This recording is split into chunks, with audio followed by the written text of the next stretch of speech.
Técnicas sem consciência é automatismo. E automatismo e liderança é o caminho mais rápido para o desgaste emocional do líder e do time. A maioria das formações ensina a delegar, a cobrar, a comunicar, a inspirar, mas quase nenhuma ensina o líder a entender o próprio funcionamento, como ele pensa, como ele sente, como ele reage, especialmente sob pressão.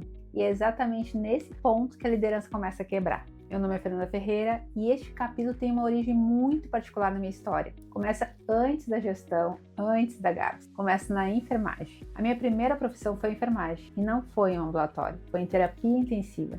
Quem trabalha em UTI aprende cedo que emoção não controlada tem custo, e não é metaforicamente. A decisão tomada em pânico, o julgamento feito com raiva, a presença ausente no momento errado, tudo isso tem consequência real no cuidado de uma pessoa. Então eu aprendi antes de qualquer livro de gestão que cuidar exige presença integral. Que você não consegue estar com o outro se não estiver por inteiro. E que regular o próprio estado interno não é fraqueza, é pré-requisito. Anos depois, quando eu passei a liderar equipes dentro da Gabster, o princípio era exatamente o mesmo. O ambiente mudou, a urgência mudou, mas a exigência de presença, não de presença física, de presença de verdade, é idêntica. Liderar é cuidar com consciência, oferecer direção, sem perder a sensibilidade. Quando eu comecei a estudar neurociência aplicada ao comportamento, eu entendi com mais clareza algo que eu vivia na prática. O cérebro reage antes de refletir. Em momentos de pressão, a parte do cérebro responsável pela sobrevivência assume o controle. E o que fica comprometido é exatamente o que mais precisamos na liderança, que é empatia,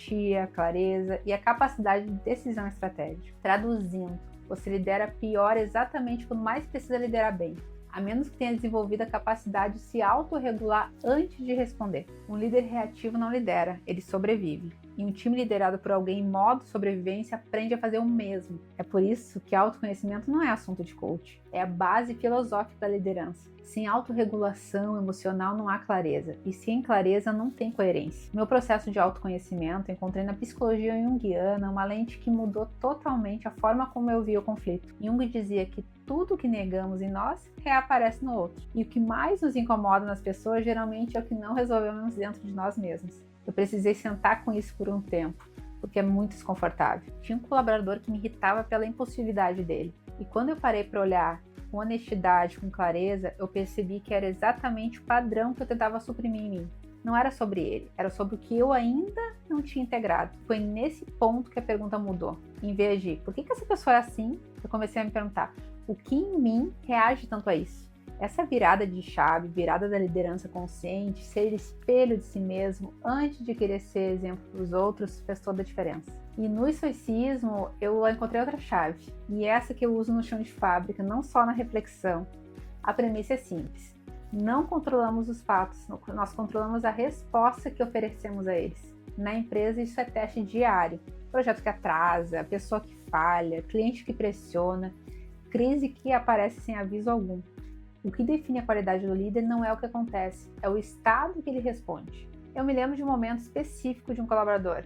A situação estava caótica, o time estava ansioso e ele me perguntou, Fernanda, como é que tu consegue manter calma quando tudo parece dar errado? E eu pensei antes de responder, porque não era calma. Calma parece distância, indiferença, e eu não sou uma pessoa calma. Eu respondi, não é calma, é consciência. Aprendi a não reagir de primeira, porque a primeira reação quase sempre é do ego. E o ego quer se defender, ele não quer resolver. Ele ficou quieto por um segundo e depois disse, então é uma escolha. E é sempre uma escolha. Serenidade não é passividade, é domínio de si. O ego quer ser admirado, a liderança quer ser e precisa ser útil. Enquanto o ego busca poder, a liderança consciente busca impacto. O problema maior é que o ego é sorrateiro, ele disfarça de boas intenções, de proteção do time, do que eu estou fazendo é certo. Por isso, líderes conscientes precisam vigiar o próprio motivo por trás de cada decisão. Quando você corrige alguém, quando dá feedback, quando impõe uma direção, vale se perguntar, eu estou fazendo isso para contribuir ou para ter razão? A diferença entre coerência e imposição está na intenção que o time sente, mesmo quando não nomeia. E quando o líder aprende a fazer essa pergunta com honestidade, algo muda, algo vira chave. Ele para de liderar pelo ego e começa a liderar pelo propósito. Essa diferença se traduz em cultura. Ser líder consciente não é um ponto de chegada, é uma prática contínua de observação, de humildade, de revisão. É ter coragem de se perguntar todo dia, onde o ego tomou o volante e onde a emoção contaminou a minha decisão. Autoconhecimento não é sobre perfeição, é sobre presença. E presença é o que dá alma à liderança. Eu aprendi isso na UTI, eu confirmei isso na gestão e eu aprofundei na filosofia. O líder que não se conhece repete padrões que mais critica, mantém as crenças acima da racionalidade, leva o time todo para o mesmo ciclo. Liderar começa quando a gente para de reagir ao mundo e a gente começa a se observar nele. E agora me responde, hoje, quando você reage com impaciência ou com rigidez, até com pressa, você percebe que está reagindo assim? Ou só percebe depois que o estrago já foi feito?